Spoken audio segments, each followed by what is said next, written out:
સુરત શહેરના ઉધના વિસ્તારમાં આવેલા ખરબરનગર સોસાયટીમાં એક રહેણાંક મકાનમાં ચાલતા દેહ વ્યાપારના નેટવર્કને પોલીસે ઝડપી પાડ્યું છે.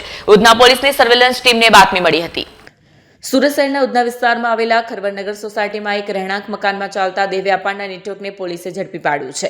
ઉધના પોલીસની સર્વેલન્સ ટીમને બાતમી મળી હતી કે બિલ્ડિંગ નંબર 22ના રૂમ નંબર A1 માં હરીશભાઈ મોહનલાલ રૂંગનાથવાલા નામનો ઈસમ પોતાના ભોગવટાના મકાનમાં બહારથી સ્ત્રીઓને બોલાવી દેહ વ્યાપાર કરાવી રહ્યો છે. બાતમીના આધારે ઉધના પોલીસ ઇન્સ્પેક્ટરે તાત્કાલિક એક રેડિંગ ટીમ તૈયાર કરી દરોડાની કાર્યવાહી હાથ ધરી, જેમાં આરોપી પોતાના જ ઘરમાં અનૈતિક પ્રવૃત્તિ કરતા રંગે હાથ ઝડપાયો હતો. આ ગુનાની તપાસમાં સૌથી ચોંકાવનારી વિગત આરોપીની કાર્યપદ્ધતિ અંગે સામે આવી છે.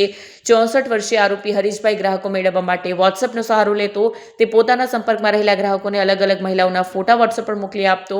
ગ્રાહક દ્વારા પસંદગી કરવામાં આવ્યા બાદ તેમનો સોદો નક્કી કરવામાં આવે, પોતાના મકાને બોલાવવામાં આવે. પોલીસ તપાસ દરમિયાન આરોપીના મોબાઈલ ફોનમાંથી અનેક મહિલાઓના ફોટા અને વાંધાજનક ચેટ મળી આવી છે, જે ગ્રાહકો સાથેના તેના સીધા સંપર્કની પુષ્ટિ કરે છે.